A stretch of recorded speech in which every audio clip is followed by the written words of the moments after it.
with Nikki Nicole. I am your host, Nikki Nicole, and we have two exciting new people that will be on our panel for Lipstick and Politics. Hey, ladies. Hello. We have Miss Christina Cummins and also Miss Marion Paris. Thank you all so much for being on the show today.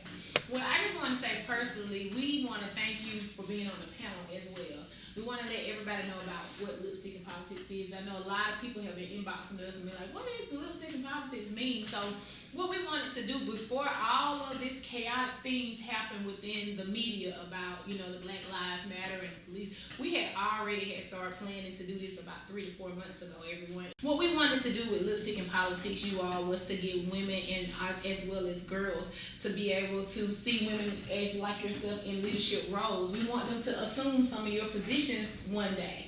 And the reason why we say that is because a lot of girls and women want to do what you all do, but they don't know how to do it. They don't know what's the first steps to get into those leadership and political roles. And like for you, Miss Mary, like I know that you are a representative of the state. You have been doing being in politics for quite some time now. So what made you get into politics? Well, it was kind of a funny situation. My dad and I would talk politics a lot, and he serves on the water authority in my hometown. And I think he kind of saw in me what I really didn't see in myself. And one day he said to me, honey, why don't you think about running for office? And I was like, Dad, no. You know, because I was daunted by all of the, you know, the media, you know, people talk really bad about you when they don't even know you. All of the negatives, you know, I had already seen some of that for myself when he was running for office. So, but anyway, he asked me, why wouldn't I think about it? And I immediately was like, yeah, no, that's not what I want to do. And after he asked me the third time, over a span of about a year and a half, I knew then, as in dealing with my own children, your parents a lot of times can see things in you that you don't see at that time. And he was in his 80s, and he was asking me to do this, and I said, you know what, I'm going to feel really bad if I don't do this, and something happens to him, I have to answer his phone. Well, I'm glad you did it. I'm so glad. Like, Marion is from Macon area, and I'm from Milledgeville, so it's kind of like home to me. I lived in Macon, and I shared that with Marion, and I lived in Macon for about 3.5 years before I moved to the Atlanta area, and I had a business, which was a salon in Macon, and I stayed open for 5 years. So I know probably being in politics in Macon is kind of hard. Again, we've been talking to Christina, going back and forth. I heard a lot of things about you as well. That's what made me reach out to you. She said, yes, I would love to be on this. So welcome to the show, and thank you. Thank you. Well, first I would like to say that I'm very, very humbled and very honored for this opportunity. I will say I never saw politics as my sport or anything I was interested in. I went to school and studied public administration. So I have a master's degree in public administration. So I like to write policy. I like to read it. I understand the implications.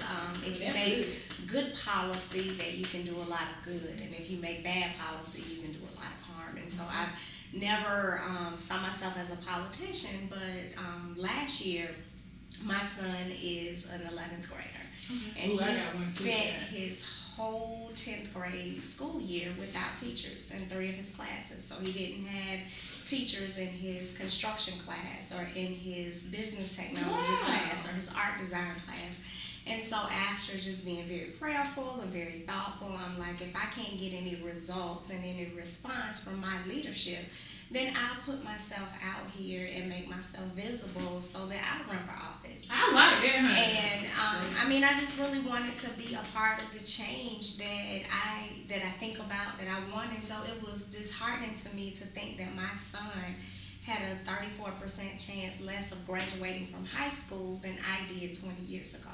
Wow. And just because we decided that we wanted to live in Clayton County, Georgia. You know, we live in Clayton County. I tell people we live here on purpose.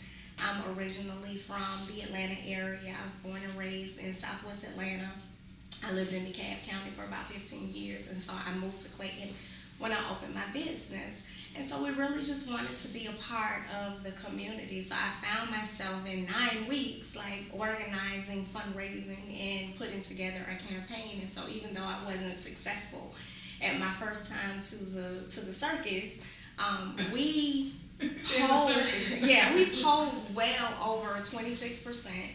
The incumbent that I was running against had been in office for 8 years. And she squeaks by with less than 100 votes in terms from not having to go to a runoff. So when I say that it was just a leap of faith, but it was awesome because I got people to believe in this idea, and it wasn't about me and wanting to have this power or this position, but I wanted to empower other parents, so that they would know that you have to care. You know, education is our best tool. It is key to our economic development. It reduces our crime. It increases our quality of life. And if you want to have a thriving community, it starts with great schools. And so that was just my messaging. So my campaign platform was Christina Cares. And so I wanted to take that and kind of give it its own life. And so that will eventually be turned into a 501c3 that really focuses on civic engagement, getting younger people to understand that their power is in their vote, how to organize, how to understand the issues, how to properly vet candidates, because a lot of times people stay in power because the electorate is very ignorant. They're ignorant to the issues of the day. A lot of times you can be manipulated to vote against your own interests. And so, you know, I really saw an opportunity and a huge education gap. And so that's why I threw my name in the hat. So God had other plans for me. I ended up working for the Chamber of Commerce, and so that allows me to kind of play in all those circles. I get to work with business, I get to work with nonprofits, I get to work with government, and I get to work with school systems. And so working at the Chamber of Commerce really allows me to leverage all of those different skill sets, and I'm still influential, but it's just in a different capacity. Well, we love that, and that's why we wanted women like you all on here, so that people can hear it in a different light. Not so much coming from the political side, but just coming from being a woman that just, like you said, care. I have an 11th grader as well here in Henry County, so I can only imagine the gap that you just said as far as teachers not being in the classroom. So that means that ain't no telling what's going on in the classroom because teachers not there. Wow. Yeah, one thing that I wanted to reiterate that Christina said, you don't have to be in office to serve. Absolutely. You know, there have been times when I was not in office, but I still found a way to stay engaged and involved with community, and also making sure that they know that you care. Yeah. You know, sometimes people think that being in office requires, you know, your left arm, your right foot, and, you know, 3 strands of your hair. But number one, people want to know you care, and you have to be about their business. And all of the time, the public doesn't have all of the information. I know. So you may do something, and just like she said, sometimes we're dealing with an electorate that is not conscious and aware of what the depth of the issues are. And they will be inclined to vote against their own interest. We see it all the time. Rural people voting for Republicans, you know, it's like... Really? That's mainly their base. And you're talking about people with farms, poor people, that are voting for these elitists that are not going to change their way of doing business. What they need people to work for them. So keeping people poor is part of the plan. You know, we all, you know, Jesus said this, the poor you'll have with you always. So we're not going to eradicate poverty, but we can improve the quality of life for people by providing opportunity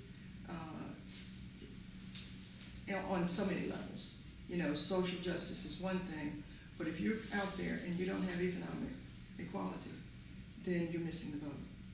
We can talk about black power all day, but if it's not backed by green power, then we're going nowhere, and we're going there very fast. So that's part of my outlook, my overview on being in office is to empower people to get that economic equality. Just let's keep ramping it up. I can't do it all, and I know that as an elected official. You only are going to do a little bit.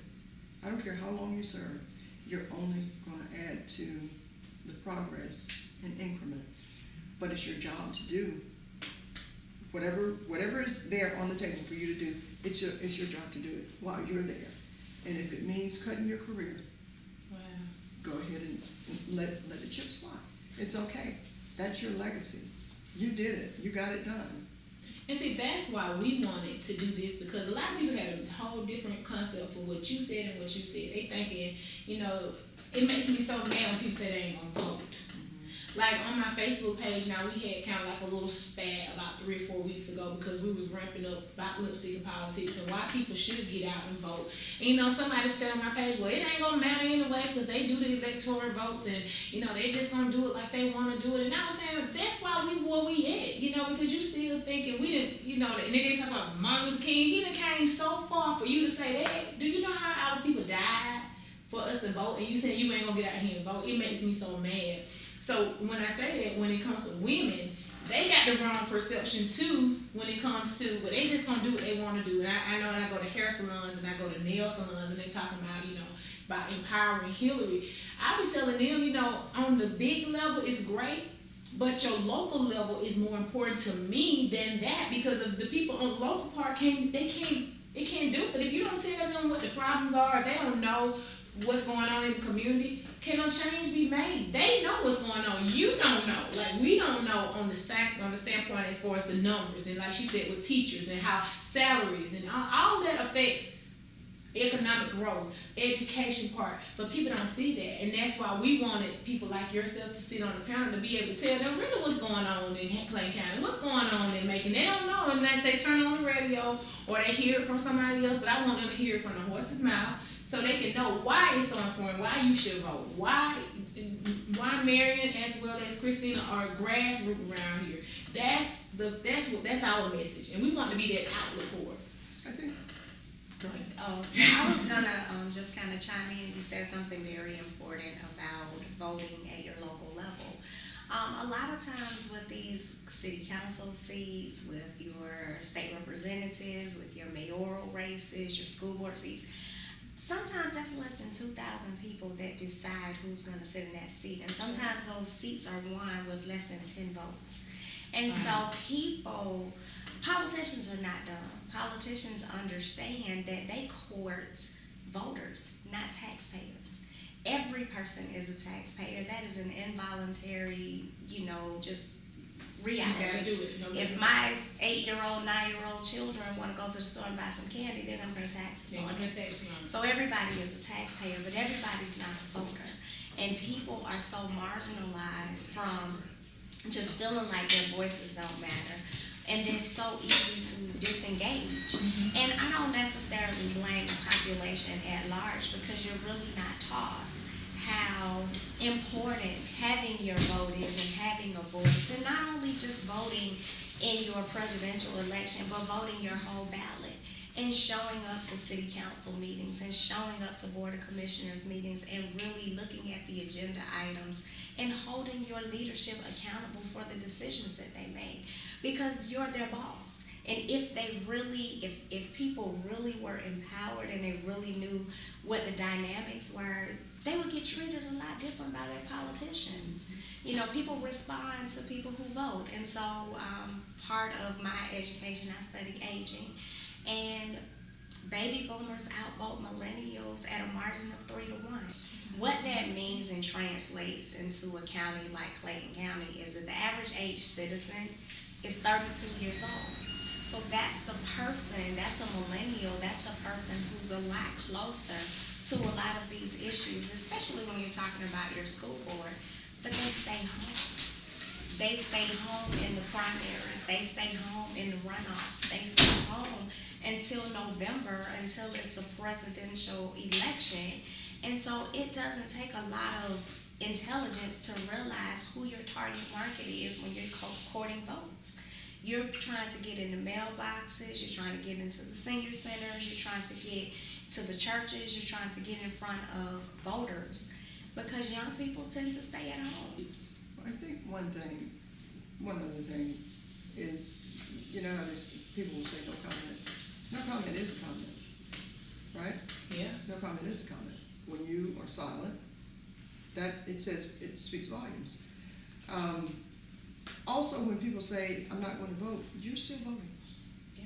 You're still helping somebody finish the cross line first. Wow, that was powerful. Absolutely. So when, you know, you have an electorate that just doesn't want to really study, the organ that controls and governs their livelihood, then you're at a real loss. At a real loss. The media is, I swear, I can't watch it hardly, because there have been times when I've watched news and maybe they were talking about me. It is so easy to disassociate myself as a politician with what the media draws up of me, like that. I'm like, oh, that lady needs to stop doing that. It's almost like an out-of-body experience. It's like, who are they talking about? Because that story is so erroneous. And now that's not all media, you know, like, I like Georgia Public TV, NPR. I think they give us good stories that have been stewed a minute, you know, whereas the other, like CNN and all of those others, the 24-hour news, they're just giving it to you as the story is happening, so they don't really know what the truth is, you know. They're just, oh, Whitney Houston died, what do you think about that? It hadn't been confirmed that she's dead yet, but you're out there asking people on the street. Mm-hmm. I think what you all are doing is going to certainly open doors for people's minds about politics. Women shy away from the sport because it is viewed as a man's game. But and that's why we want to put the lipstick on. Yeah, it's a man's, and then we got a woman that's coming into it as well as empowering you all that are in office. You know, to me, like I said again, Hillary is on the big side, which she's opened up doors for all of us. But what about the people on the local side right now, like Christina just said and I said, about being able to empower your local people. These are the people who are going to be able to make a change where you're going to be able to see it. We won't be able to see the big changes until it changes all over, effective in all 50 states. But I'm talking about right in Clayton County, right in Bill County, right in Henry County. What's going on? What needs to be changed? You never know until, like Christina sheds the light. I would have never knew that if you hadn't told me that it wasn't enough school. It's not enough teachers to even teach the kids what they need to know. And in all fairness, our school system went on a very aggressive recruitment campaign, and they attached a lot of incentives to bring a lot of teachers. So where we were short 500-600 teachers last year, we're only short about 200 teachers. And so I think that's a huge gain, but I also think that that's still not good enough. And so I think that we get into the habit of setting the bar so low that anything that's positive, that we see that as a positive gain. It's like, oh, well, our graduation rates, well, at least we have accreditation. At least we're not on the list, the Opportunity School District list. At least we don't have any schools on that list anymore. So, but it should be we are graduating all of our students, or at least 90% of them. And why can't we graduate them? Because they're poor. So you asked a question earlier about what you can do. One of my mentors told me that the world belongs to those who show up. And so I had the privilege of serving as a legislative aide during one of the legislative sessions. And when I tell you that people who look like us do not come to the Capitol, we don't come to the Capitol. We don't show up. We don't have our interests recognized because we're not at the table talking about the issues that matter. It's great. I'm an advocate. I'm a grassroots kind of person. But at the end of the day, you have to be able to sit down at the table with legislators, with policymakers, and be very clear and articulate in very clear terms with data what your issues are, and propose some solutions if you want that buy-in. Because people listen to people who have well-reasoned, well-thought-out arguments, who understand how to leverage resources. Because if you are, it takes money to win elections. You might ask yourself, why would somebody work so hard and spend so much money? If you look at the campaign disclosure, some of these politicians have local politicians have $200,000, $300,000 in their campaign accounts. Those jobs pay $12,000 a year. Wow. That is telling if you look at the numbers and you look at the data, because they stay in positions of power. So who's giving them money? Who's donating to those campaigns? And if you can start to understand and deconstruct where that money goes, then you can hold your leaders accountable and say, well, hey, wait a minute. When you all passed your budget, money didn't come to Clayton County for this, and this, but they got it in Gwinnett, they got it in Cobb, they got it in these other 10 county regions. So where were we? Were we absent from that conversation? And so you have to empower yourself with the information, but it can start at such a small cellular level. And we want to make Lipstick and Politics, we know this is the first one, but we want to make it bigger. We even talked to Marion about coming and making, because I thought once other people hear what you all have to say, I think other people will get involved. But I think it has to be created in a different setting for them to come. And so we want to make it feminine and about empowerment and about women, so that people can come in and say, oh, I didn't know that was going on. I didn't even know who Christina was. I didn't know that Mary had all these issues that she's trying to fight and that she needed help with. So because it's hard to get them to the city council meetings. It's very hard because, they say, they just... So when we can create another event or something, some type of forum where they can, here's an opportunity for you to come in and do the city council right here, do the city council meeting right here, and be able to tell you all what's going on, that was just my idea. And I didn't know how it was going to actually play out, but I want to, make sure that we keep it going. And we are so glad to have y'all on the show. How can people follow you, find you? Well, Christina cares. I'm on Facebook, on social media as Christina Cummings, but I have a page. It's Christina Cares on Facebook. I'm also on Twitter as C. Sims Cummings, and tell me about your upcoming event so we can get us. The Clayton County Chamber of Commerce hosts the Women in Business Spotlight Luncheon, and that is going to be held August the 18th at the Pristine Chapel in Jonesboro from 11:30 a.m. The tickets can be purchased online at www.claytonchamber.org. And we do lots of events that are community-oriented events, women in business. We have a Women in Business Council, so if you just like the Clayton County Chamber of Commerce page on Facebook, you'll see all of our events posted there. Okay, we'll make sure like I told you, we're going to support, we're going to come. And Mary, how can people follow you and find you? Well, I am on Facebook. I'm Marion Paris on Facebook. I also have a Marion Paris for State Representative page that you can follow. Twitter, I'm Empire08. And that's about it. I think we're in the process. My election's being challenged, so we're waiting to see how the judge is going to rule on that. So I'm a little bit not being so presumptuous in setting up a website right now, but it is forthcoming. Well, everybody, you're tuning in to another episode on Social with Nikki Nicole. I'm your host. I'm just so touched by what you all just said, because it really makes us really realize that what we're doing, it matters. Lipstick and Politics will be August the 27th. If you want tickets, you can contact either myself, Andrea Hogan, or either Letitia Buxton, as well as Christina and Marion Paris. I'm getting all tongue-tied. Marion Paris as well. Again, I just want to leave you all with a brief message that we often hear and we misuse, that each one teach one. Mm-hmm. Knowledge to me is so powerful, and you got people here that is pouring knowledge out that people is not even listening at, because they're so bothered by the chatter. And when I say chatter of things that don't even matter, this is what matters. This is why we're doing this. You have representatives and people in place that are trying to make changes, trying to advocate, but they can't do it alone. They need your help. So again, if you don't do anything else for me by looking at this show, make a change. Get involved in some type of charity, something in your community. We promote community involvement because our children is who need it. They're looking at us, they're watching us, and we just want to make sure that we are leading them into the right hands. Again, everyone, you're tuning in to On Social with Nikki Nicole. I'm your host, Nikki Nicole, and we'll see you next time.